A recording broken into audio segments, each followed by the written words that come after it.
dinosaurs. That seems pretty fake and gay because they want people not to believe in God, but instead to believe in humans. These people who created everything that we view in Western society to be real Mm. believed in Satan, that going to the moon. The Bible talks about a firmament, that if the Bible is real, there's no way we got past this firmament.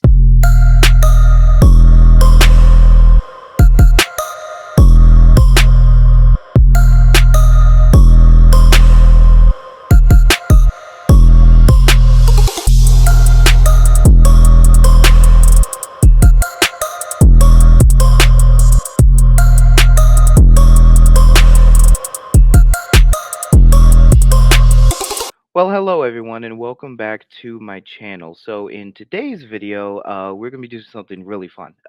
Candace Owens is a black political commentator, and she was on a interview with someone to talk about some of the conspiracy theories and some of these other things that she has been researching. Now, we, of course, are not going to be responding to all the political statements and some of the other things she said about Eminem and some other stuff. What we want to do is respond to a couple minutes where she discusses science and she's discussing faith. And so me and the person that's joining me for this, Dr. Seth Hart, will be responding to that. Both of us being theistic evolutionists or evolutionary creationists, whatever term you would like to use. So as soon as she started saying things about dinosaurs and evolution, I was like, this is the perfect person to respond to this with me. If you're interested in a previous video we did defending theistic evolution or evolutionary creationism, you can check out my live stream I did with Dr. Hart as well. That said, though, if you're interested in this topic and you want to learn more about faith and science and things like that, I'll definitely be talking more about in the future, and I have videos already on it. So definitely subscribe and make sure you follow for more content. That said, let me go ahead and bring on my guest. How you doing today, Dr. Hart? I'm doing all right. It's good to be back. For sure, for sure. So, for those who don't know you, give us a quick introduction to you and your studies.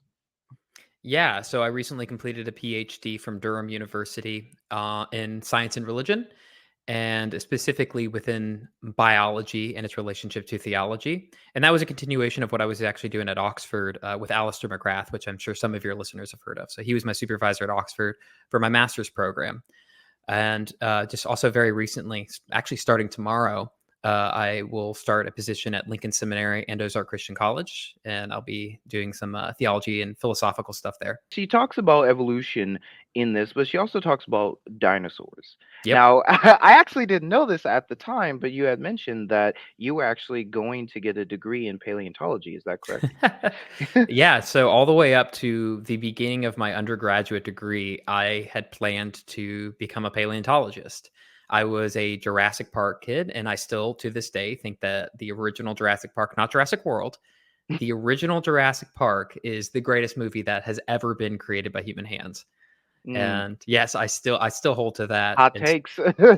I don't know if it should be though. Should it though? It's too good, man. It's a classic. So, and I have always enjoyed dinosaurs, enjoyed that whole thing. I think she makes a reference to guys liking dinosaurs, but then they give it up after, after they leave that infantile stage at some point. Well, I Yeah. didn't. I definitely Yeah. did not. And but it was actually taking a few theology courses, which kind of shifted my trajectory, and I was able to bring together two things that I love, which is paleontology, biology more broadly, and theology, which is in philosophy, which is something that has always been a sort of other major interest of mine. So again, as I mentioned, we're not going to be commenting on everything, but just the stuff where she talks about some of the faith and science views that she has.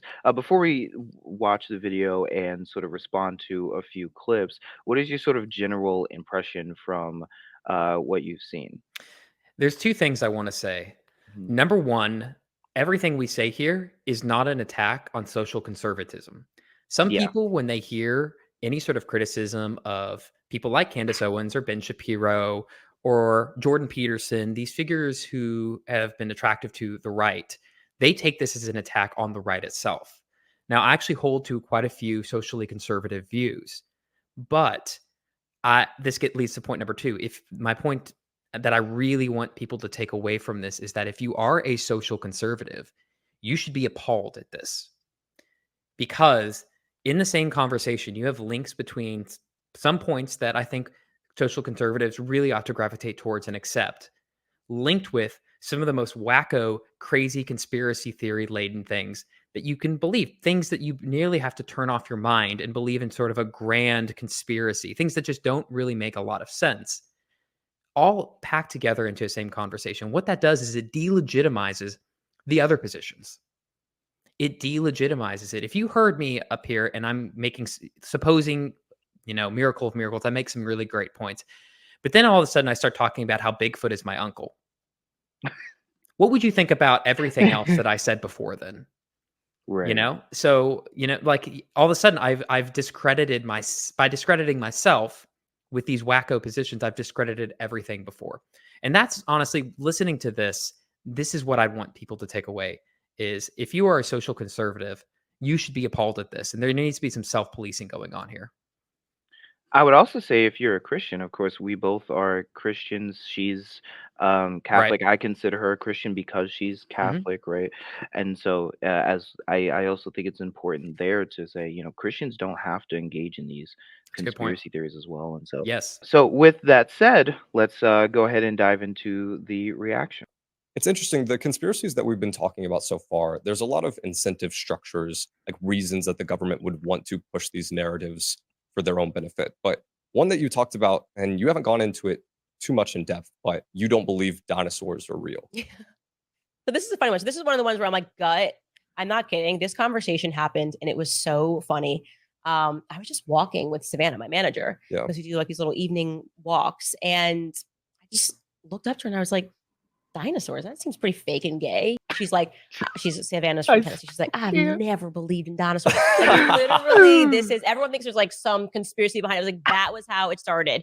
And I was like, what on earth? You rawr. I'm like, it's funny because people will literally say they don't believe in God, but then tell them like dinosaurs aren't real and they fall apart. Like, I'm like, I I knew Starting she off was strong. gonna say that. Yep. Yeah, I knew she was gonna say that, and I still find that phrase so funny to me. So, what are your thoughts though on what she is saying here? Of course, she's gonna lay out kind of, I guess, why she thinks they're fake. I guess what kind of stuck out to me, at least, was that she says, people aren't willing to believe in God, but then they believe in dinosaurs. But she says this as if, like, again, as both theists, both Christians, I think we could still agree that like the evidential barrier and Mhm. how we argue for those two things are very different, Yeah, right? to the comparison there is borderline, like I incoherent. I'm not sure exactly what's being said there. I think what she's saying is the evidence for God is so much stronger than the evidence for dinosaurs. And yet, I don't think there's any sort of commensurability here. I don't think you can compare. We know dinosaurs exist because of empirical evidence. We know God exists not from empirical evidence. We aren't going out and digging up things. I'm not saying there's not empirical facts that might lend towards a deductive argument for making God's existence, but that's different. That's Mhm. very, very different from going out and finding bones of dinosaurs, of extinct organisms. First, you aren't going out and finding bones of supernatural beings. You're Yeah. that the idea here of trying to compare these just does not make a lot of sense. And I also want to point out the fact that how did she come to this belief? Yeah. It was one day walking along, a gut level feeling of, you know what, those beings seem absurd, which is really funny because that's the exact sort of argument atheists often make against God. It's not necessarily reasoned or rationed out. It's this sort of gut level feeling that a giant, a magical sky daddy or invisible Mhm. sky daddy, as it's sometimes said, just seems super implausible. That the combination of attributes together makes for an implausible entity, which is exactly the sort of same reasoning she uses to dismiss dinosaurs. But you could say, but what about all the evidence for them? No, like she didn't weigh that in her equation, at least when she's talking here. It was just a gut level feeling that these things seem weird and obviously don't exist.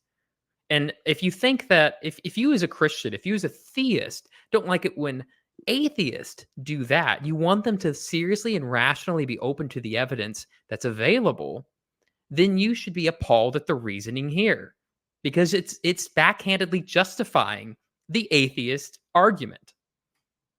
Yeah, she kind of says in the interview, like this sort of gut instinct that a person has to be able to discern the world around them is almost divine. It seems she treats it as, which I thought was interesting because I've always had a gut reaction against the kinds of conspiracy theories she's talking about in this Yeah. video. But yeah, no, I noted that too. Like the way she came to this conclusion seems to be a lot of people are doubting the existence of dinosaurs around me. And can I Um, go ahead? Sorry. no, you're good. That's all I wanted to say. Yeah, and one thing I wanted to add is when we talk about conspiracy theories, I actually love looking into conspiracy theories. I buy virtually none of them. And here's the reason why. Conspiracy theories, as interesting and as cool as some of them are, like who actually shot JFK, they are inherently more unlikely than the given explanation, than the non-conspiracy theory explanation. That doesn't mean they're not true, but it does mean that you need to work extra hard to prove your hypothesis, because a conspiracy, by its very nature, for a conspiracy to be true, means that you need a conspiracy. That's pretty obvious. You need to have a conspiracy of people who are attempting to hide the truth and have done so successfully. Now that's possible, but that's a conjunct. That's an additional hypothesis that's in addition to what we know about reality itself, which makes that hypothesis inherently less likely than its alternative, which is the going explanation. Again, that doesn't mean it's not. That doesn't mean it's not true. That just means that if you buy into that, you need to have incredibly good reasons for believing that. And I think people forget that sometimes. I think they think that if both can equally explain reality, that's all you really need to do. But that's not true. There's a prior probability that you need to think about here. Because I got into and very much subscribe and believe and know to be true that there is a Christ conspiracy that's happening right now, which is the intentional removal of Christ because they want people not to believe in God, but instead to believe in humans. I don't know what that means. Yeah, I don't. What I would think that means is if I were to try and rephrase this as sympathetically as I could, I would say that what she's trying to say is that humanism, not humans, but humanism, is the religion of the cabal of the elite. It's people in elected power or non-elected power are attempting to replace Christianity as a sort of de facto religious faith with some sort of generic humanism and the perfectibility of the human person. And I get why people think that. And to some extent it is true. I will say that as a movement, it would probably prove how remarkably weak these leaders are, considering that the majority religion of the United States is still Christianity. And the fact that there has never been a major party candidate who was an atheist as a president for a presidential run, even now. It's up until recently, you would be unelectable if you were an atheist. And now it's not quite unelectable, but it definitely doesn't help you if you do not believe in God or are not a Christian. So in one sense, if you say that there is this elite group of people who are trying to get rid of Christianity, and they're super secret, so powerful that we really know nothing about them except for, Candace Owens and a few other people.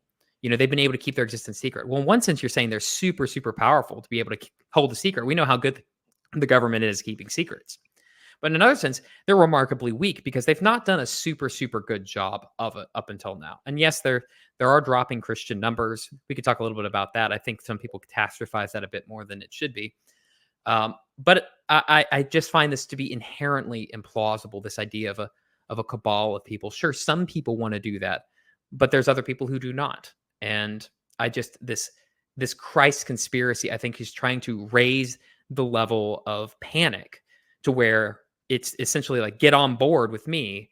Otherwise, your entire faith system is going to be destroyed by this super secret organization of people trying to destroy Christianity and replace it with humans or humanisms or whatever she means by that. Yeah, I wasn't sure what she meant by that either, but I was just very confused. And again, we're not commenting on politics here, but like I remember doing my research on atheistic Satanism and seeing that there's a whole situation, there's a whole thing where I believe it was the Satanic Temple tried to put a statue of Baphomet Yeah. next to the Ten Commandments. Like the document that says love God and don't steal your neighbor's slave, Mhm. that was on government property, and they try to put a statue of Baphomet next to it and say, "Hey, this is part of Yeah. religious freedom. We want to represent our religion here." Yeah. And the government said no Mhm. and stopped them. Like, why would there be if there's a massive conspiracy in the government to stop people from loving God, why would we make sure that we keep the Ten Commandments on government property? Or why are we in some states putting it in public schools and stuff like that? Again, not commenting on whether or not that's good, bad, or indifferent, but just saying it wouldn't make sense. Yeah, and something funny enough is she gets into some conspiracy theories later in this video that we won't talk about with like Barack Obama and such. Now, as popular as he was, he very much maintained a Christian image, and he would often advocate certain Christian authors. So, for instance, he would talk about Reinhold Niebuhr, who is a great theologian, and would recommend those works. None of this really makes sense if you're trying to destroy Christianity. Yeah, for sure. Now, we can debate about like the theological errors or not of these religious presidents, but why has none ever come out and said, "You know what? Christianity is bad, it's wrong, it's done this, blah blah blah blah blah." We've not seen that. And so Mhm. it's weird. It's a weird belief. I mean, I'd be far more sympathetic to the view that the government instrumentalizes Christianity to get votes and to maintain power. I'd be much more sympathetic to that sort of view because that at least aligns with their actions versus there's this secret sort of nefarious organization trying to wipe out Christianity from the ground up and has been remarkably ineffective at it. Yeah, yeah. I commented on this with a friend of mine, and but like I noted how these conspiracy theories seem to give the government like so much intelligence, yet the actual facts that we just brought up make them seem incredibly impotent in what the goal according to the conspiracy theorists. You know what I mean? Yeah, and that's Mm. always the thing, right? Is you have to you have to posit that the government on its surface is just horrible at keeping secrets. Absolutely horrible at keeping secrets. Mhm. And yet there's some sort of secret government that has the capacity to control and do all these things and never it's nearly impossible to prove. They're incredibly good at it, except for when people like Candace Owens come out and talk about that, and the video gets 200,000 likes and they do nothing. You know, these Mhm. incredibly influential figures who meet no resistance by apparently talking about the secret cabal who are controlling, killing, and destroying people's lives who talk about them, except for her for some reason. You know, that's Yeah. honestly something that doesn't make a lot of sense. Is if you do believe in this massive, you take the concept of the deep state and go extreme with that, where there's this sort of, giant, hidden, unknown government, unknown people controlling us. Why is it that they never take down the videos or destroy the people's lives who always are trying to reveal them? You think that would be the first people they talk about, especially really popular figures, but that never happens. Well, that is what evolutionary theory was about. Mm. Because rather than making human beings believe that they had a creator, there was no concept of a dinosaur until 1850. That's very recent, right? That's the first time they were like, we actually think that there were these reptiles that are roaming the planet. And then within that same decade, they were like dinosaur bones. And they started finding them everywhere. I'm like, okay, so nobody found this. And then like Really? suddenly there's entire museums. And in China, they have actually been caught manufacturing dinosaur bones many times over. And it is the case that dinosaur bones, for whatever reason, are always just found by the paleontologists. Like it's You not can like pause you and this. me walking outside. I'm like, hey, a There's a dinosaur bone. lot there. Yeah, there's there's a lot to talk about here. The first thing I do want to ask you real quick though, is we talked about the history of evolutionary theory. Yeah. You talked about it on a different YouTube channel in the 1800s. We can link that video, and you talk about it a little bit in the live stream. But what was evolutionary theory originally about, and were the people positing it attempting to replace God with humanity? Yeah, so she's conflating three things here. One is the discovery of dinosaurs, two is Darwinism, and three is evolution. And so let's disambiguate these. Let's tear these apart and deal with these one at a time. She says dinosaurs weren't known before 1850. That's not true. They were actually a few decades before. They were named in 1841 by Sir Richard Owen. And you'll probably notice that that is actually 18 years before the publication of Darwin's On the Origin of Species. So if dinosaurs were part of this, I suppose, grand conspiracy, grand attempt to replace God, to support evolution, why were dinosaurs named 18 years prior to anyone even thinking about Darwinism? And more to the point, they were actually named by Sir Richard Owens, who is one of the biggest opponents of Darwin. Who was a vocal opponent his entire life of Darwin's theory. Oh, interesting. Yeah. And that's, I mean, go ahead and check that out. I mean, Sir Richard Owen did not buy into Darwinism, but he was the guy who brought together the discovery of different bones that had been discovered a few years before, such as the iguanodon, the megalosaurus, and brought them together and said, hey, this is a whole class of organisms that we're going to call, these are not just one-off organisms. They're a class of organisms that we're going to call dinosaurs. So these bones were actually discovered decades before. Now, evolution itself is an idea that goes back centuries. There were Christians who had proto-evolutionary ideas. This was talked about by ancient Greeks. People had ideas of evolution for a long time. Darwin gave a mechanism to explain it. And so, but the thing is like evolution itself has never been seen as in contradistinction to theism or as a sort of competing explanation to theism until quite recently, until post-Darwin, really. And so, but at that point, dinosaurs were well-known organisms. At that point, people knew about dinosaurs. They was just part of our repertoire of, there were these creatures that existed. They existed, and it depended on how you dated the Earth. Some just said they existed before the flood. Other people said they existed long before that, if they thought the Earth was, millions of years old. But they weren't seen. These organisms weren't seen as, somehow proving evolution in any stretch of the imagination. One of the first dinosaur parks that was ever built in England talked about them as existing prior to the flood. So they originally were fit into a biblical narrative. They're like, yeah, these are creatures that went extinct, that existed before the flood.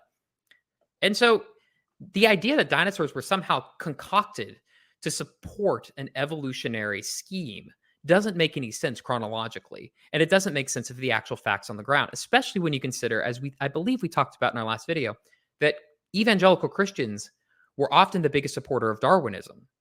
And it was actually some of the more progressive ideas, like progressive people, that did not like Darwinism. They actually preferred another form of evolution called Lamarckism because it fit into their view of history a little bit better. And so there was actually one great theologian who looked at evolution and said, that kind of looks like biological Calvinism. I kid you not. And I'm guessing your listeners know what Calvinism is. That's about as conservative of a Protestant theological position as you can get. Yeah, that's a way of putting it. Yeah, and this was not a no-name theologian. This was one of the major theologians of the time saying, hey, I actually think this fits better with my view than these other more left-wing liberal views. And so all of this just does not make sense. And she says that they weren't discovered, like the idea that they weren't discovered until the 1800s, like some sort of evidence against them. Well, they actually were. In the 1600s, he found a leg bone of a dinosaur. Now, this might get a little bit racy. Is that okay? Go for it. So he found the leg bone, and it was just part of it. And so it had a structure like an upside down heart. And he was looking at this and he says, I think that is a petrified remains of the sexual organs of a giant. And I'll let you use your imagination. Jeez. And we have drawings of it. We know it. And now today we're like, oh my gosh, that's, that it's hilarious and funny. Yeah. But we know like what it was. We know exactly what it was. It was a leg bone of a dinosaur in the 1600s. That's funny. Yeah. And we've been finding dinosaur bones for a long time. People speculate that this is where legends of dragons came from. Yeah. Now, I'm not saying that's true or false, but it does seem likely that people did find these.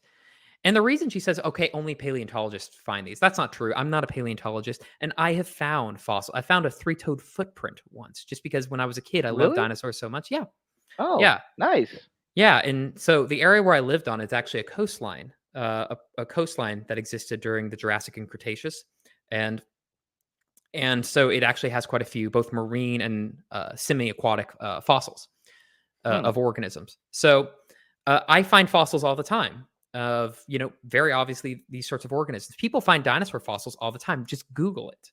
People find these Mhm. creatures all the stinking time. The reason they don't find it more is because the areas where dinosaur bones are best found are deserts, are areas where the rock is exposed. And you know what happens when the rock is exposed? There's no good growing areas to grow crops. There's no good areas to grow crops. There's not going to be people around.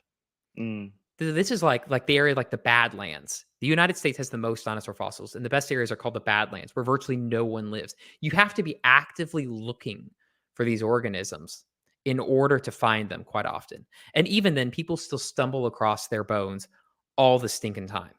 But the average person is not going to go be digging up in the ground, 6 feet into the ground, which is Right. necessary in order to find these sorts of fossils. So that's why it's mostly paleontologists who find them.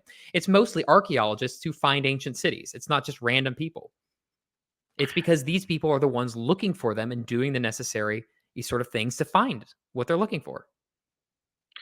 Yeah, absolutely. I in my notes I literally said like it's weird to complain about this because it's like complaining that only archaeologists discover ancient Nice. biblical or Right. extra biblical manuscripts or related items. It's part of the job description. Yeah. Yeah. If you're looking for this, you find it. So I remember there's one ancient biblical text where a historian, the details are going to escape me, but the general idea is the historian was sitting around with some people who were throwing the manuscripts into the fire Mm, to use for warmth. And he grabbed them and looked at them and realized this is an ancient biblical manuscript. And today it's one of the most important biblical manuscripts that we have.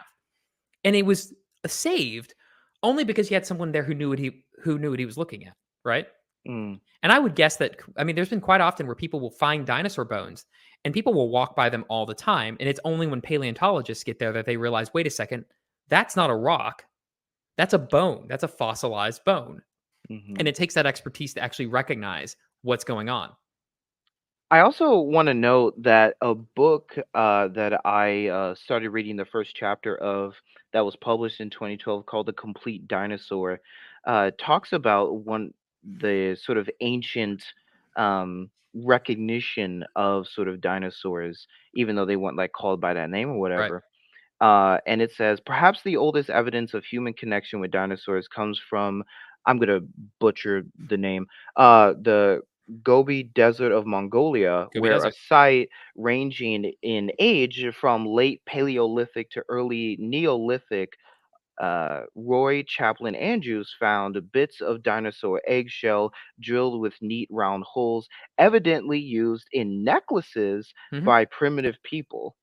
Yeah. And so we've humans as a like a group have been aware of this for a while. Yeah, and well, what they'll obviously say. So Roy Chapman Andrews is one of the most famous paleontologists. He's the one who discovered Protoceratops, Velociraptor, probably most famously, was the partial inspiration for Indiana Jones.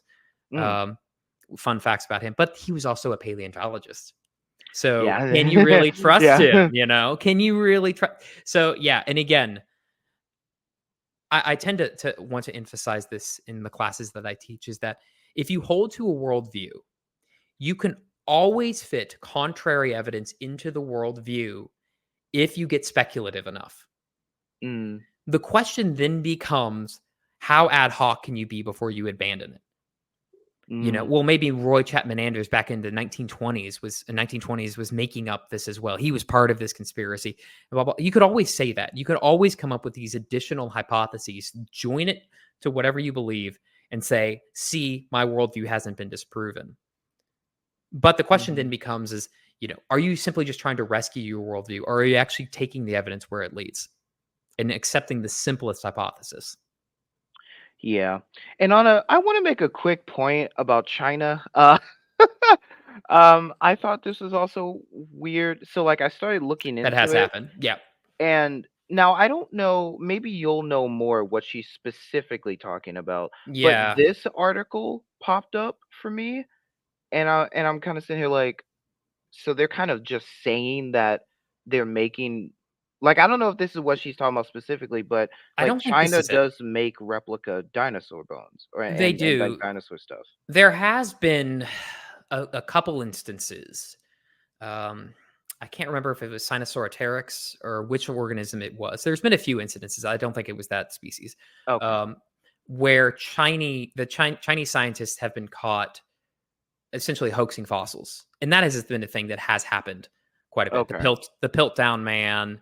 There's Right. been quite a few instances of fossil fraud, but that's true in every scientific field. People will try and fraud to, in a sense, get a reputation. I do have a friend who's a doctor, and he tells me that quite often they have to be more skeptical of Chinese publications in health related studies because there Mm. is quite a bit of fraud coming out of that Mm. country in an attempt to sort of increase your publications or increase your reputations, that fraud is more rampant in certain countries than in other countries that don't have certain checks and balances.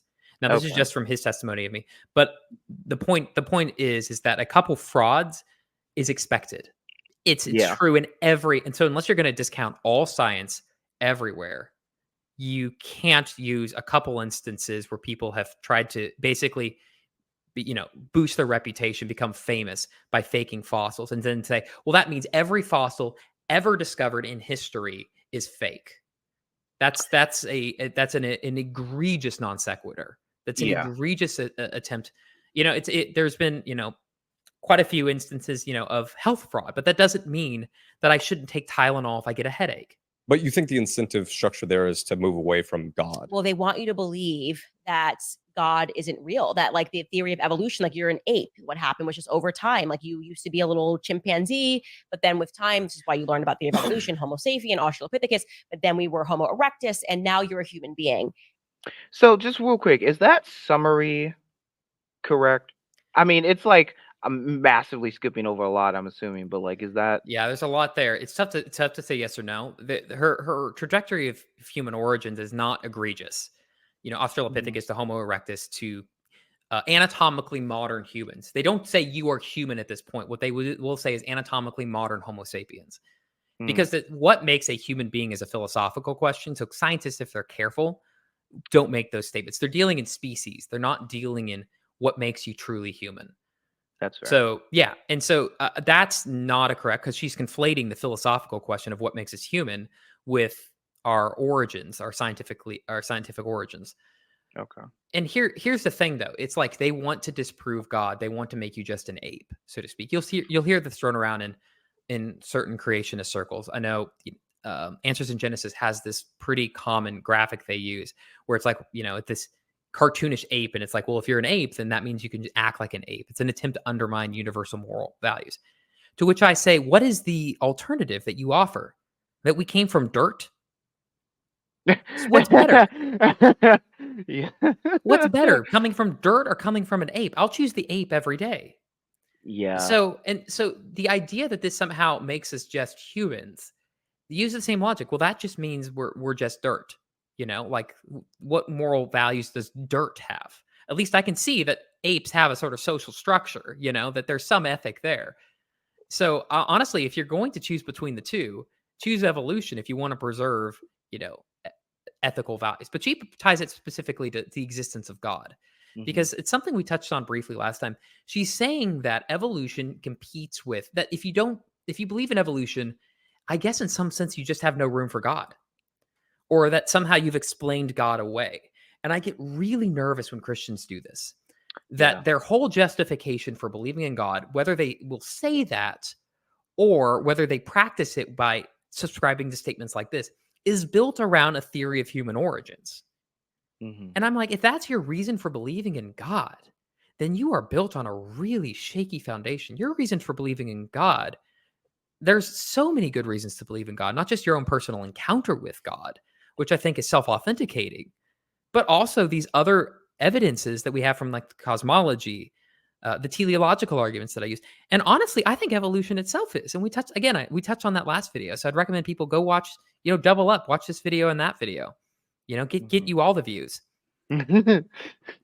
And so the idea that she's propounding here, I think it's one of these ideas that you want to raise the panic, the fear enough to where if you don't subscribe to what I'm doing, you're somehow subscribing, this sort of either or. You're either all in on this view, denying dinosaurs, denying all these things, or you're completely on the other end of the aisle, which is part of this satanic cabal trying to overthrow the world and destroy Christianity and destroy Christ. Isn't that the definition of Satanism? Like to believe that like Earth is the kingdom? I thought this was such a weird statement to make because you actually interviewed a Satanist on your podcast, so definitely check out the Spiritually Incorrect podcast for that. But Thank you. Satanism is a religion that exists that has depending on how you want to categorize religions and philosophies. Not getting into that here. Point is, it has atheistic and theistic branches to it, but that's not the that's not the definition that they use for themselves. And another issue that happens here is that Candace Owens is about to agree with him on this. The biblical teaching is that Earth is the kingdom that humans rule over. What does Genesis 1:26-30 say? Right? We were created in God's image to rule and have dominion over and subdue what? The earth and all that is in them. We are painted as the rulers of at least a part of God's creation. This is our kingdom. Yeah. We're created from the dust. We are dust. We are sort of the dirt, so to speak. So not only do we come from it, and we are it in a sense, but we also rule over it.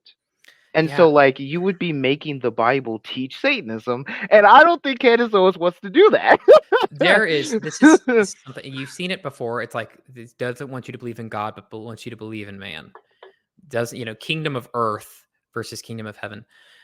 There is a nasty and pernicious Christian heresy that refuses to die and is now being birthed again in some conservative Christian circles called Gnosticism, which is anything earthly, anything material, anything human is bad. Everything spiritual, everything sort of non-material is good. Now, first off, the very existence of demons should disprove that. Everything spiritual is not good. Second off, when you'll sometimes hear this, wants you to, replace God with man. Now, let me ask you this. We as Christians worship Jesus. Was Jesus God or man? He was both. Yeah.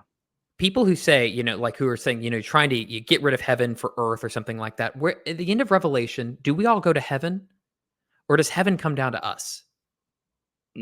Heaven comes down to us. God temples with creation. Gnosticism, this ancient and sometimes called the original Christian heresy, wants to deny the value of earth, wants to deny the value of material things, which in the very fact that we believe in a God who became incarnate, we have to resist. Yeah. We have to resist to this. So sometimes you'll hear, things like this and immediately get your red flags up. And I'm not saying every single time, but in cases like this, there's an implicit Gnosticism that is at work here, which oddly enough exists very overtly in the occult movement. And we'll get a little bit more into that here in a bit, because I do think there's an implicit occult influence. I know that's my most provocative thing here, but I think there's an implicit occult influence in a lot of what's being said here. Now, that's my teaser trailer for a bit. Yeah. Now, all that to say is, if you're curious what Satanism actually teaches, go listen to that podcast. I think that's really important. They're using a very idiosyncratic definition of Satanism, which honestly, I think is just used sort of like, fundamentalist. It's used as a slur. It's sort of like anything on that side is worshiping Satan. It's just Satanism, right? So that's why I think they use it sort of very sort of, unsystematically, just sort of throw it out there. Yeah, for sure.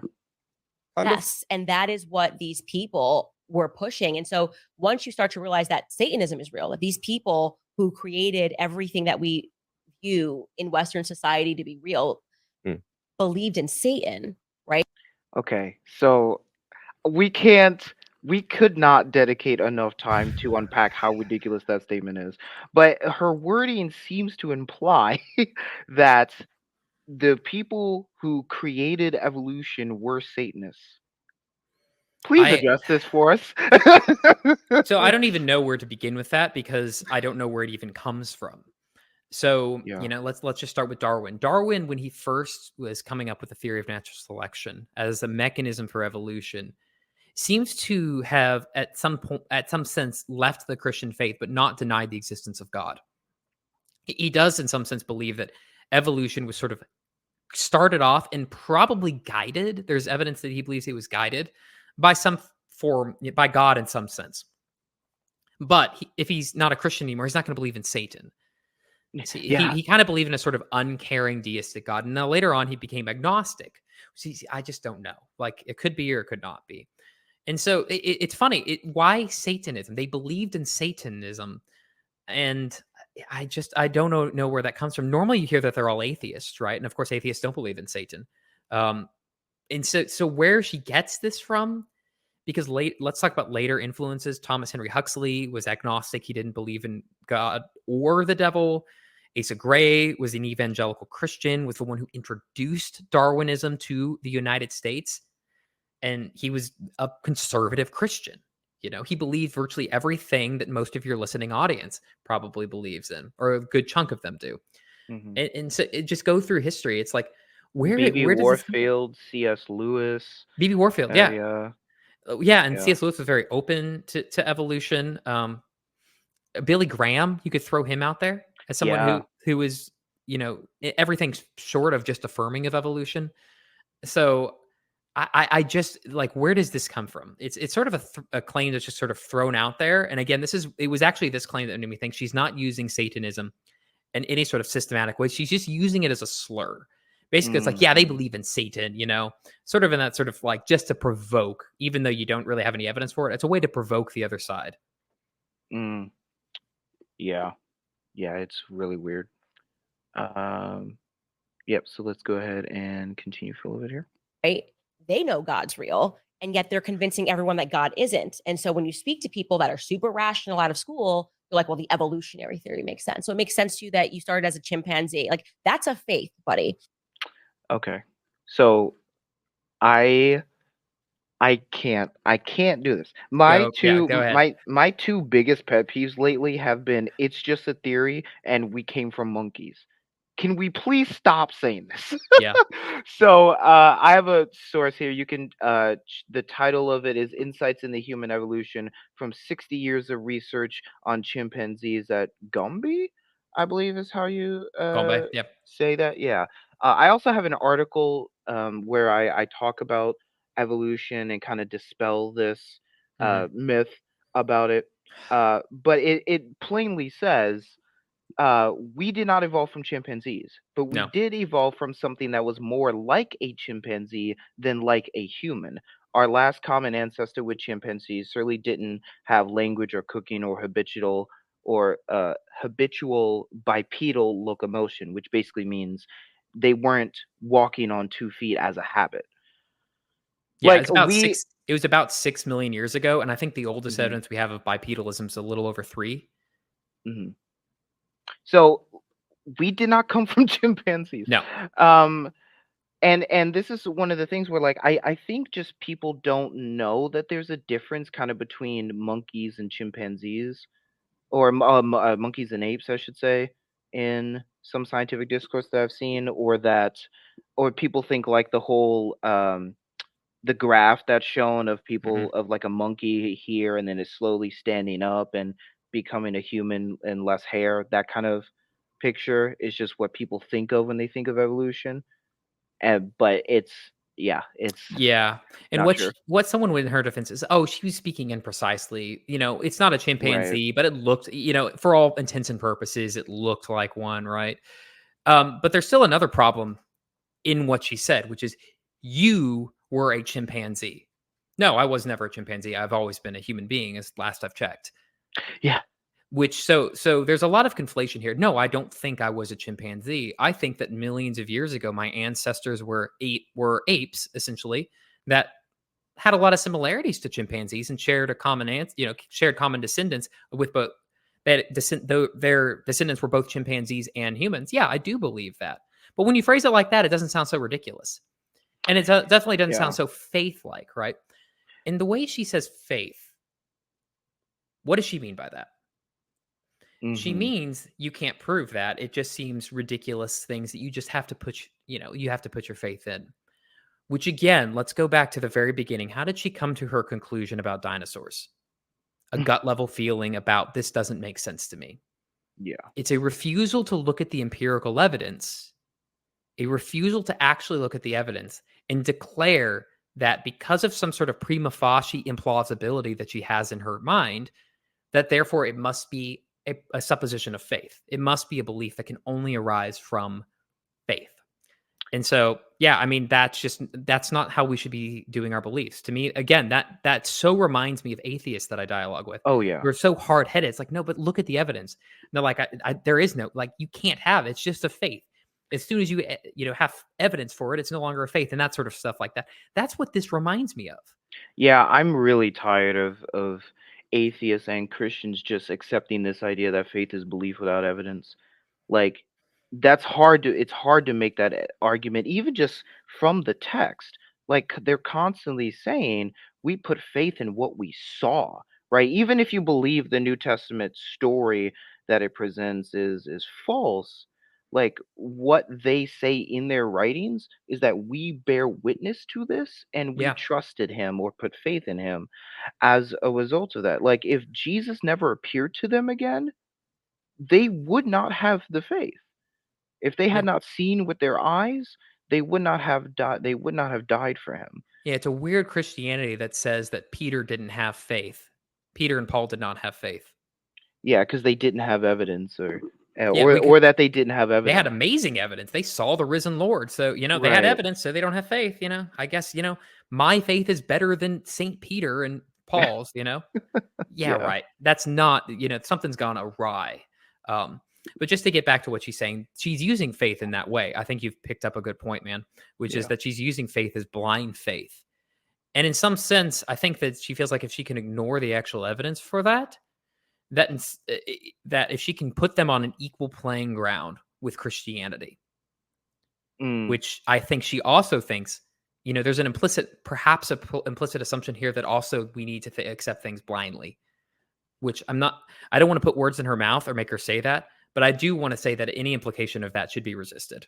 Yeah. I mean, she wants to do research. She talks about the research and stuff she's been doing or reading this book that led her to all of these wonderful truth conclusions, but uh, they cite Wikipedia several times, which I also thought was funny because I read the Wikipedia entry on like the history of evolution, and it actually disagrees with or dinosaurs, I should say, and dinosaur discoveries, and it disagrees with her. So I thought that was funny. Yeah, and But something this is a trend that I see is people will say, "Oh, I've done my own research," and when I probe a little bit, normally that is I've done research on one side to convince to sort of back up claims that I wanted to believe to begin with.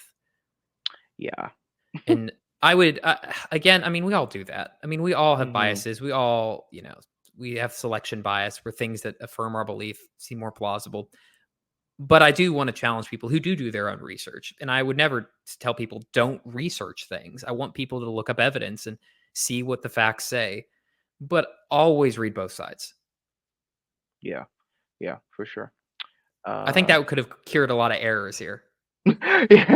Yeah. And even that, going to the moon, the Bible talks about a firmament. Okay. If the firmament in the Bible, if you look at that, you would go, okay, well, it says that as below, so above, and this is how God created it. So if the Bible is real, which I know in my heart to be true, there's no way we got past this firmament. Okay, so we'll definitely get to the as above, so below stuff in just a second, but I want to show people something. This is how ancient Near Eastern or how ancient Israelites conceived of the universe or the cosmos. This is what she's talking about when the Bible mentions firmament. Is talking about this sort of dome that you see, this sort of black line right here that separates the waters above from the sky and the waters below, the great deep, all of that sort of stuff. Uh, Now, let's just say for the sake of the argument, we believe this right here, what ancient Israelites believed, is 100% true revelation from God. Notice the moon is inside the dome. Yeah, it's got to be. They don't. So her argument is that you can't get past the firmament to land on the moon, but the moon in the Bible and in ancient Israelite understanding is inside the dome, inside the firmament. Yeah. So we still could have landed on the moon.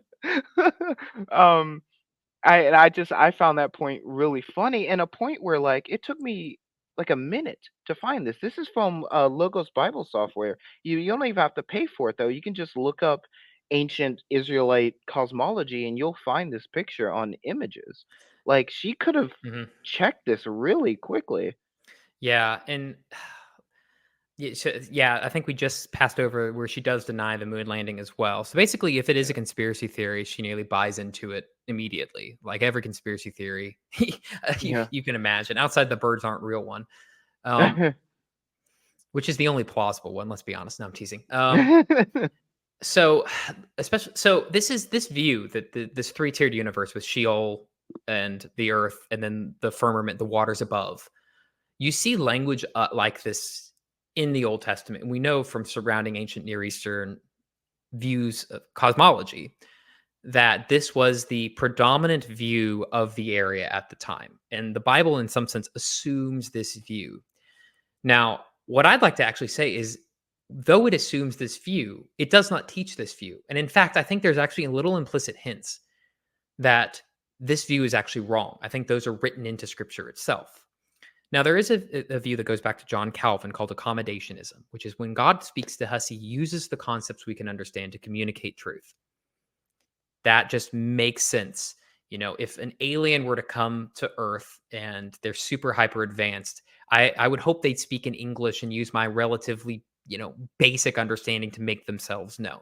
That makes sense. If they're trying to communicate, they would have to, in some sense, accommodate to the stupidity of us. I mean, I was taught that in speech class.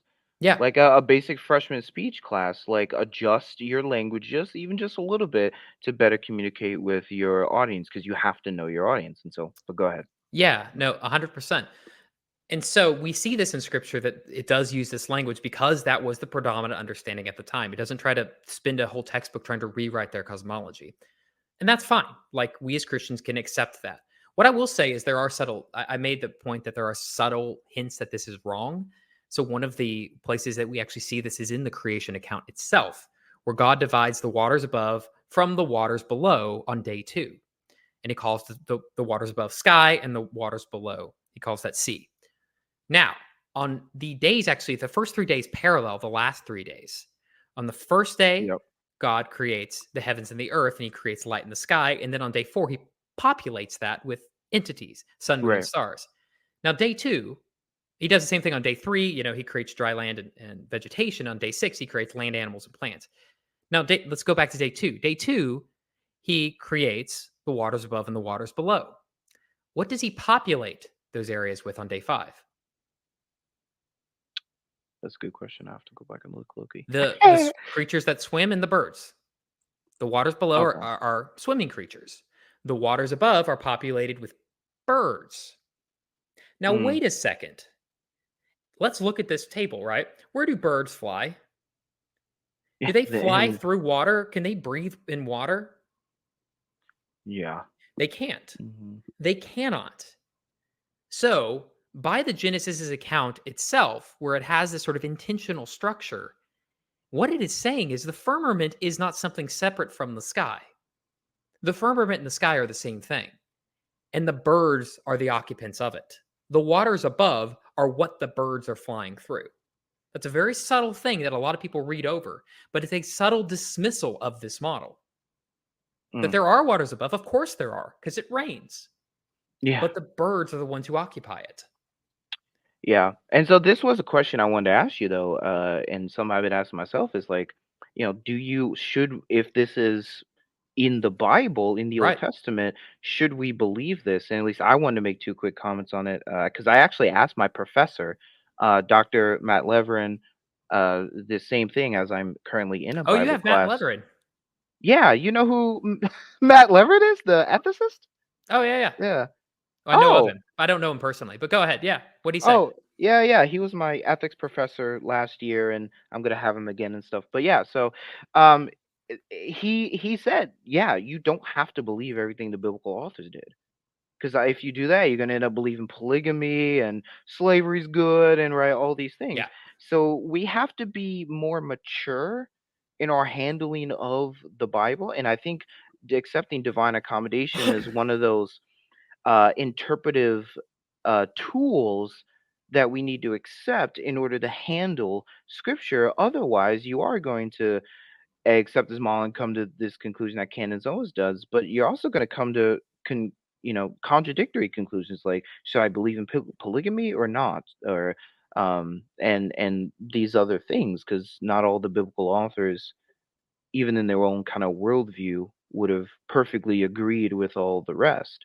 Yeah. Not to say the Bible's contradictory, but just like if you ask Moses one question that isn't mentioned in his writings and ask Paul the same question, like they might have different answers, and a big reason is because of progressive revelation. Yes. Jesus' incarnation kind of does something, and it reveals, right? And so yeah, I would agree with Calvin Wright and others that we need to accept that divine accommodation into account. And if Hmm. you are interested in more on this, check out the book How Not to Read the Bible by Dan Kimball. It's been endorsed by a lot of great scholars like Trepper Longman, Michael Heiser, a bunch of others, and he talks about the same thing and argues the same point that I'm making, where like the biblical authors might have believed that thoughts and emotions that stem from the intestines, Hmm. um, My and gut. but it Yeah. yeah, but it's like, well, we don't believe that. So what do we do? It's like, Yeah. well, God is accommodating them so he can reveal truth to It's them. like, what's your gut telling you? That's still reflected even in our thought. What's your gut telling you? Mhm. You know, so we still use that somewhat. And I'll add to that because some people will hear this and think that is liberalism, that is progressivism, Mhm. to which I would say this is not even a denial of inerrancy.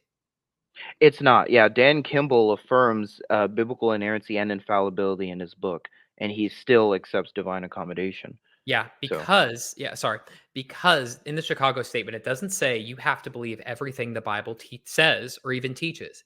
It says you need to believe, in order to affirm inerrancy, everything that the Bible affirms. That's very different. The Chicago statement, for people who don't know, is sort of the definition of what it means to accept inerrancy. yeah. And so, and the thing is the case I'm making is that the Bible uses this language, and I honestly think it undermines this language. But that's on top of the point that already exists, which is just because it uses this language, and the authors themselves might have believed in this cosmology. The Bible doesn't teach this cosmology. It merely uses the terminology that made sense at the time. There were no other terms that could have been used to communicate what it's trying to communicate. Right, right, exactly. But yeah, and like I said, even under this model, we still could have went to the moon. So Yeah, it's and the an moon landing, yeah, because odd that opens a point whole that she yeah. makes there. Yeah, she denies the moon landing earlier in the thing. Again, we're not gonna get into all of that.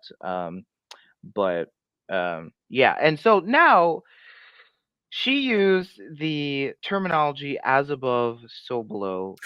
This immediately, I was like, she says the Bible says this too, and I'm like, wait a minute. So it's funny. I googled it, and the only Bible that even that I found in English that uses that exact phraseology is the Message, not translation, of a more like very very free paraphrase Yeah.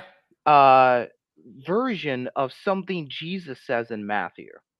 And like Mhm. that's all I found. I don't now I don't know if she's reading the Message. I'm not claiming that, but like this is not a biblical phrase. So talk to us about that. Yeah, so I'm glad you enlightened me on that, because remember you actually informed me that this is in the Message version, because every instance that you will find of this phrase, if you Google it, as above, so below, is not Christian.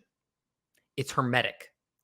It comes from texts attributed to Hermes Trismegistus. So the moment I heard this, I'm like, wait a second, is she citing the Hermetic alchemical tradition, which is, if you know anything, one of the fonts for modern day occultism. Now, I'm not saying that you as a Christian can't believe in as above, so below, but that terminology, if you're going to use that today, you're 99% and probably taking that from a self-help book influenced by New Age thinking. And maybe you'll get it from, I get that she threw it, it got thrown into the Message translation, which I'm confused by, because I don't think of Eugene Peterson as being sympathetic to that tradition. But nonetheless, there it is, right? In the Message translation. I don't think that's where that comes from. So either she's not really well informed at all on what she's actually saying, because I am doing a deep dive right now into sort of a modern day resurgence of New Age belief in occultism and this sort of stuff, and the interest in that. And as above, so below is the justification for so many of these sort of divine correspondences, this idea of manifesting things through thinking, this stuff that's so popular right now on TikTok and YouTube. That is the justification for that, which is where I said earlier, provocatively, I think there's an occult influence. I don't think she got this from the Message Bible. Yeah. I think I she don't heard either. the term, liked the term, probably read about it in some New Age self-help book, then discovered it in one translation very similar to how you did and we did, and then thought, okay, this is okay because Jesus believed it. And I think it's very unreflectively transmitting this belief system into Christianity and putting it in the words of Christ because of one non-translation of on earth as it is in heaven. Again, I don't think that Christians necessarily can't believe in this.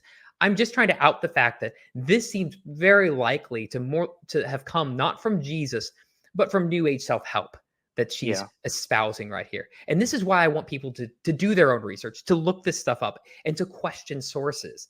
Because you might hear her as a defender of Christianity here, and not even for a moment think that there might be probably unrealized occult influences that are making their way into her thought. Yeah, absolutely.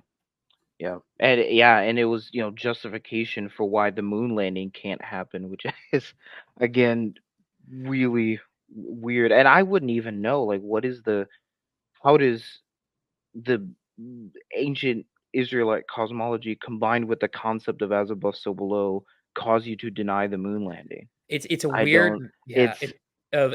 of ancient Near Eastern beliefs with medieval hermetics and contemporary conservative Christianity. It is a That's a weird crazy mix. Yes. But it's interesting because, once you start to realize that all of it is about countering everything that is in the Bible, right? You have a creator. No. Evolutionary theory is real, actually. What happened was a meteor hit, and I don't know, like the meteor hit and wiped out the dinosaurs, but then like the lizards came. I don't even really, when you get down to even just thinking about that, you're like, okay, so it wiped out the dinosaurs. Then what happened? They're like, well, then the amoeba was around, but then like little lizards are from that. I actually don't have a lot of questions. I wish I was in 6th grade again, because they tell us all this stuff. Like dinosaurs are like when you're in 2nd grade, and guys are like, guys are the hardest about the dinosaurs. They are dinosaur stands. I love dinosaurs. That's the truest thing she said. Guys really are. Yeah. I mean, not all guys, and it's not just guys, but that's probably pretty true. It's the most accurate thing she says in this. Yeah, definitely. Okay, so I've seen people on the internet joke about how she needs to go back to middle school so she can understand some of this stuff. So I find it funny that like she literally admits it. Yeah. But I mean, she gets that wrong. That's so bad. Yeah, but on it, like to be fair, like I remember being a young Earth creationist in school. All of that science went in one ear and out the other. I don't think that was her childhood. It's just now accepting these theories, but that is how I treated my science classes. And so I guess, take us back to 6th grade and help us understand that the dinosaur extinction and then what happened after. So so we obviously knew dinosaurs went extinct since we first discovered them. We find these giant bones of enormous creatures, and they're not around anymore. So where'd they go? So they obviously must have all died off. And so the idea that dinosaurs went extinct, that's been sort of it's existed coincidentally with the idea of dinosaurs forever, for as long as there's been these ideas of dinosaurs, the concept of dinosaurs, and the individual species that predated the concept of dinosaurs that we talked about earlier. So that's not a big secret that dinosaurs went extinct. The question was how.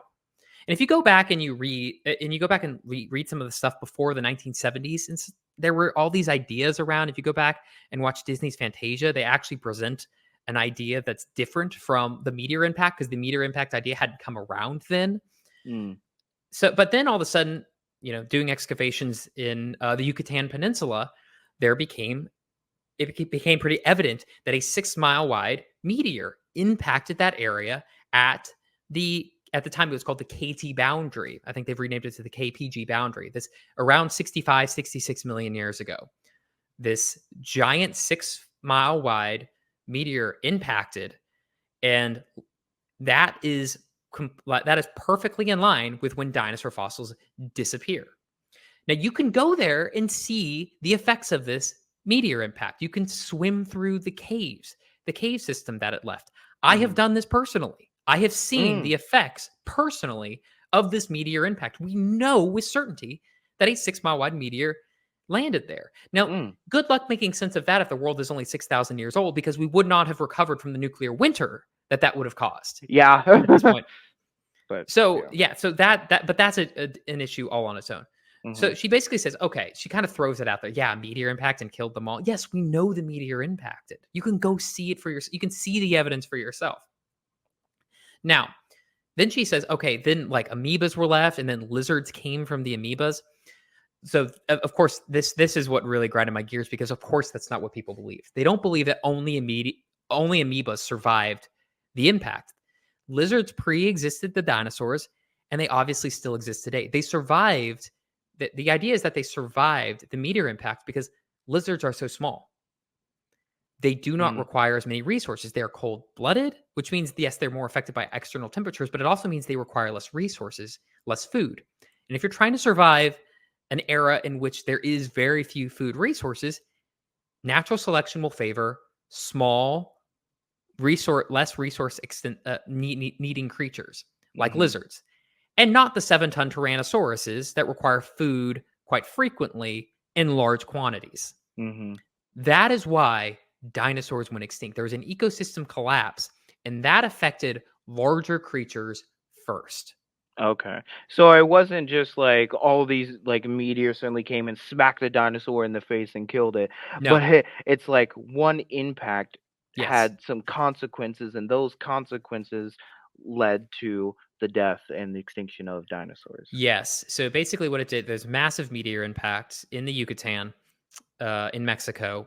And that led to, I mean, immediately there's going to be mass chaos and a huge amount of killing just from the impact itself. But it wouldn't have killed off dinosaurs, all of them, immediately. Over time, the effects of that would have been analogous to a nuclear winter, which would have killed off all the plants, or a good chunk of the plants, which means who dies off whenever there's no plants?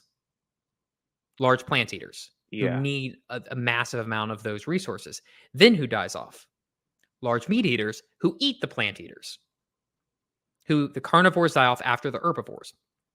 And that's the idea that happened there, is dinosaurs, by being, they're not all large creatures. The vast majority, the average size of a dinosaur is about the size of a sheep. But really the only creatures to survive were the smaller, less resource needy creatures, which are going to be smaller reptiles, cold-blooded reptiles, and small mammals. Now, small mammals were especially adapted because they had fur, so they could survive nuclear winters a little bit better. And that made up for the fact that they're warm-blooded and needed food. But they were all small, so small mice at this time were the ones to make it through. And they were the creatures that afterward repopulated the earth. So lizards did not evolve from amoebas. A few species made it through the KPG extinction event. And we live with their descendants today. Gotcha. Yeah, So thank you for taking us back to school. Yeah, I was going to say, there's your 6th grade explanation. We're not thinking that lizards evolved from amoebas in the last 65, 66 million years. And I just want to say too, like, it's a crazy thing to be so popular, have so many people listen to you, have so many people agree with you and trust you as a source, and then admit that on the very subject you're talking about, you need to go back to middle school to understand it. Yeah, I It's mean, it you've just you I mean, you joked about it, but you just disqualified yourself. Why are you here? Why are you talking about this? yeah, when you're You making know? statements like lizards came after the dinosaurs, which again, like there are middle schoolers who could correct you on this, and yet you're willing to say this in front of 200,000 people. Yeah. There should be, yeah, like that I mean, we who want to like forward Christianity in the world have got to do a better job of this. We've got to do a better job that if even if you don't believe in evolution, is not to say these sorts of things that just make people slap their heads and make us come across as anti-intellectual, as if it's not bad enough how much people think of Christians as dumb. When we pit people on stage that say these things, it affects all of us. Yeah. Yeah, absolutely. I know I just a quick story working at a fast food place here. Someone said because I've gotten this question before too, but like someone said, "Oh, so you're a Christian?" And I was like, "Yeah," because she said she kind of thought so by the necklace. But I was like, "I go to Grace Christian University because I do housekeeping, so I have to leave at this certain time." And she was like, "Oh, so you're a Christian?" I'm like, "Yeah, I have a biblical studies degree." And I was like, "Oh, okay, that's interesting." And it's like no nothing bad or anything like that, no bad against that person. But like my thought immediately was like, what is she assuming about me now?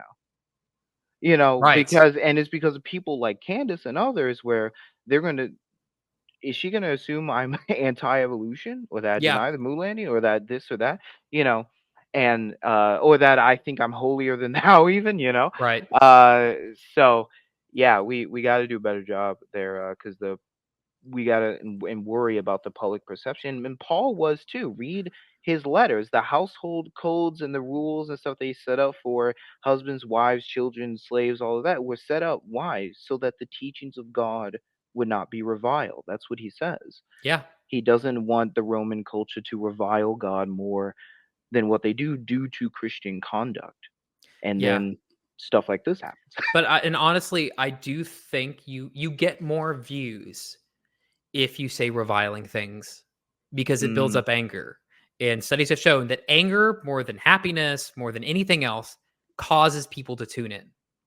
mm, And so that's to be dead honest. That's honestly why I think she began this whole conversation by saying dinosaurs are fake and gay. yeah. Because And since you yeah, since you brought that up real quick, again, you and me are probably theologically conservative, right? In this particular area. But can we please stop disrespecting a whole group of people by using the phrase gay to always mean something bad or yeah, fake or false or dumb and ridiculous? Can we please stop? the question then becomes is are we actually reaching these people? Yeah. No matter what your view is on this issue, but especially two conservatives who use this as a sort of insult, publicly using this as an insult, to their faces. What you're basically saying is you are out group. I think so low of you that I use you as an insult. You know what that Yeah. does? That makes them hate you, and that makes them revile the gospel. That would they think something that's fundamental to their identity, that's fundamental to what they believe is their identity, and they think those people hate who I am, and that's the message that's being communicated. And so what we've unintentionally done is turn the gospel into basically a message of hatred. Yeah. At the very least, you need to say we need to do a better job of messaging. But when you get older, you might ask some questions. Like I would have a lot of questions now if I was sitting in second grade and they were like in a great big meteor hit and then all the dinosaurs went away. I would be like, oh, okay, but then what happened? Then what happened? Then what happened? And I don't And we kind of talked about Yeah, what happened, right? So, yeah, yeah, so we can go ahead and continue there. think that we Do you think that's the higher ups' attempt to maybe get us used to the idea of a mass extinction event? yeah, I think there's a lot of that and Okay, I had literally I typed so fast in my script when I heard this. can I maybe, and again, we're all Christians here, but could I maybe flip this on its head? If the government wanted to use something to get us comfortable or used to whatever exactly that means, the idea of a mass extinction event, why not use the Bible?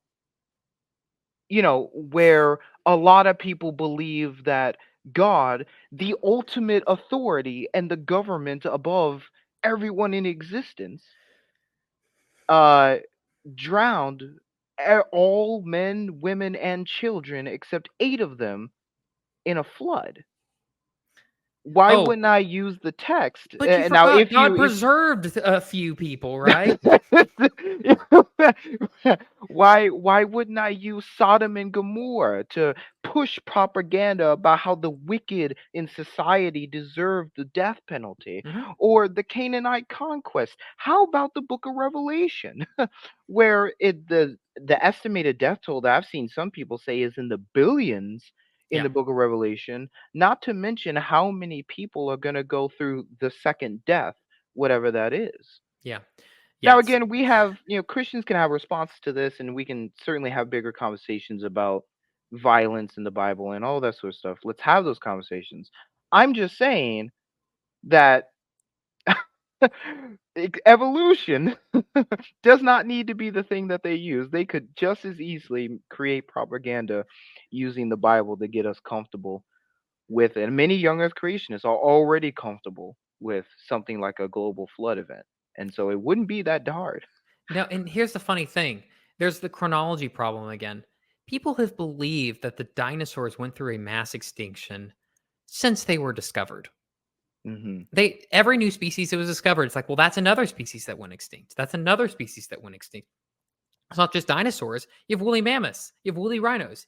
You have all these other, creatures that pre-existed the dinosaurs that went extinct. So the more we uncover it and we're like, those aren't around anymore, the more we realize how many species have gone extinct.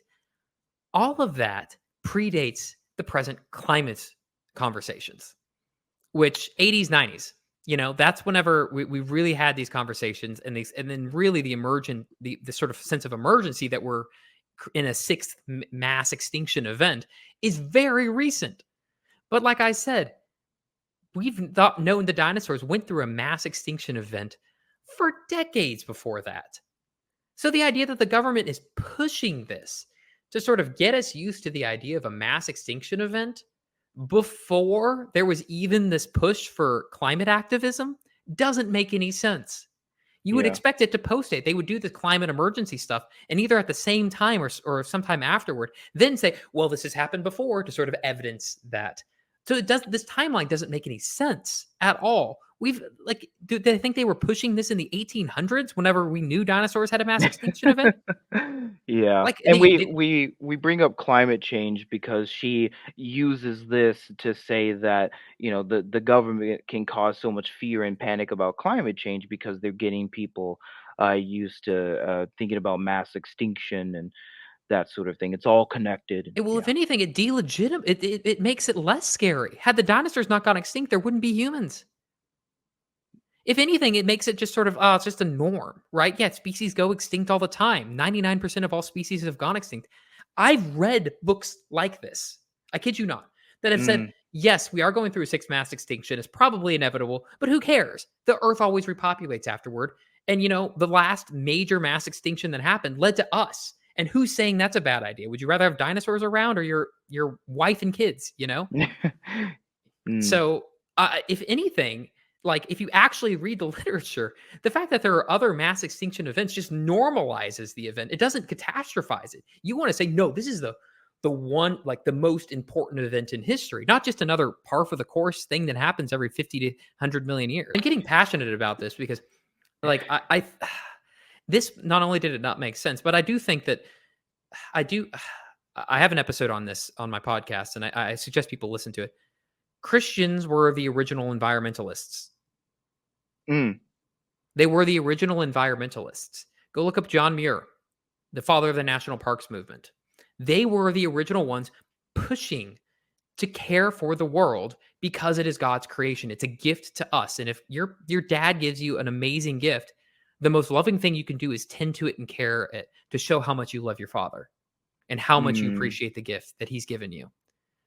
And so for us to be so anti-environment, I'm not even making a comment about global warming or anything like that, but just to, as a sort of gut level reaction to be anti-environment, is to deny our roots and to deny the good theology that came from. A big fear that I and many other Christians have right now is that there is this impulse after seeing what part of the culture is doing. There is this sort of impulse to leap into a form of neo-fundamentalism. And I don't mean that as a slur like I meant before. I mean that in the more proper sense that back in the day, German liberal Protestantism sort of infiltrated American churches and stuff. So there was an attempt to go back to the fundamentals. And there is even a set of books that was written on that to try and preserve the fundamental truths of Christianity. But that very quickly devolved into a very reactionary anti-culture. If they believe this, we have to believe the opposite sort of viewpoint, where their theology was not driven by what the text of Scripture actually says, but was driven primarily by what does the other side believe so we can believe in the opposite. That's not a good way of doing theology. It's not a good way of picking your beliefs. And I've got to say that fundamentalism left very little cultural impact. It won very few converts, and original fundamentalism is slowly dying away. What did do a lot of work is what was called neo-evangelicalism. The founders were people like John Stott, J.I. Packer, Billy Graham, which held to the fundamental beliefs, but did so in a way that was not anti-cultural, but did so in a way that was conversant with the people in the culture, that didn't basically, become reactionary and basically say, we're going to become the exact opposite of the people around us. And that is actually why Billy Graham is remembered today. And there is no analogous person in the fundamentalist movement that we remember today and respect. Today, I think we're seeing a rebirth of that, where people like, if the left wing, if progressives who are the enemy, sort of this generic enemy, believe this, then we have to believe the opposite to an extreme. And this is where I think a lot of Candace Owens is being tempted by. She sort of jumped fully into this, denying dinosaurs, moon landings, vaxes for kids, and stuff like that. I don't think this comes from each one from a well-reasoned. She did her research on each. I think is primarily driven by how can I be most unlike the people who are my enemy. And I do not want to see the Christian church in America make that mistake again. What are your final comments on this as someone who is a Christian, wants to maybe lean conservative, at least in some things, but certainly wants to be scientifically literate in his faith as well? Yeah, absolutely. And I mean, I'll go out and say that theologically, I am quite conservative. I remember as an undergrad, we had to take a test I believe Scott McKnight made on your theological leanings. And you basically added up a score, and that tells you how liberal or conservative you are. Now, I went to a small Bible college in the Midwest, very conservative. And there were about 50 people in that class. And at the end, guess who was the most conservative person sitting in that classroom? I was.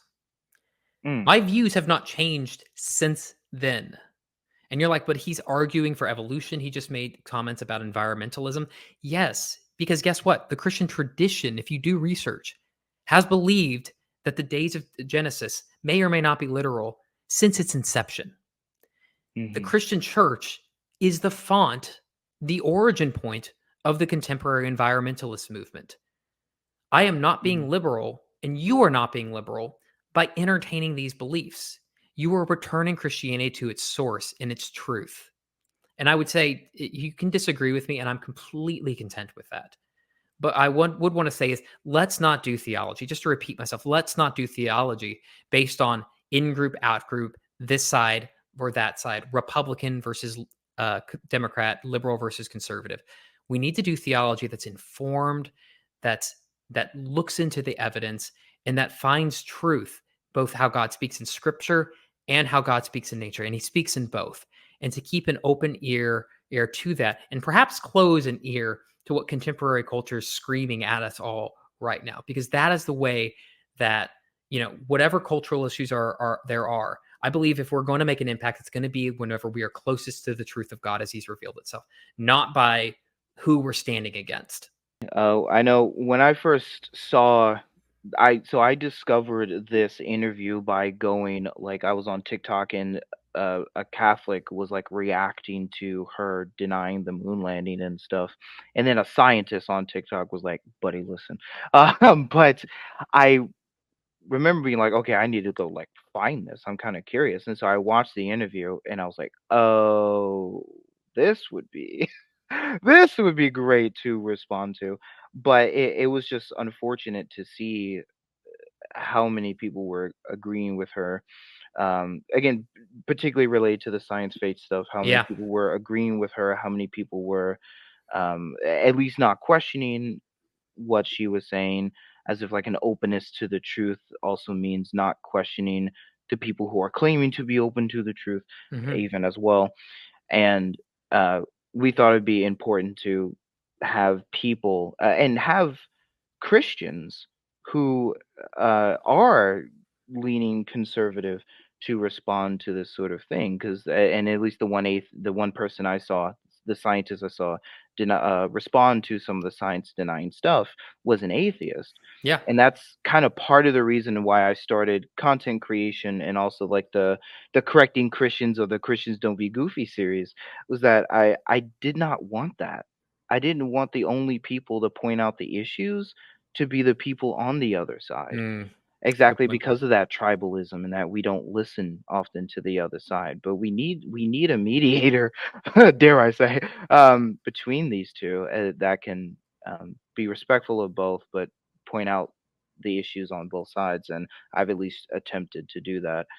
And this video is also part of attempting to do that. I also knew that Dr. Hart accepted evolution. I didn't know he was going in for paleontology, but that was a happy coincidence as well. So, like, this is perfect. This is the perfect team up right here to do this. So Yeah. I really appreciate you coming on for this. I think it would be, uh, I hope it would be very helpful to people. I appreciate you so much for watching. Please feel free to comment your own thoughts on these issues down below, and make sure you subscribe for more information. Check out the links in the description so you can also find Dr. Hart's podcast, Spiritually Incorrect Podcast, and other stuff he has done and me and him have done. Thank you so much again, and God bless.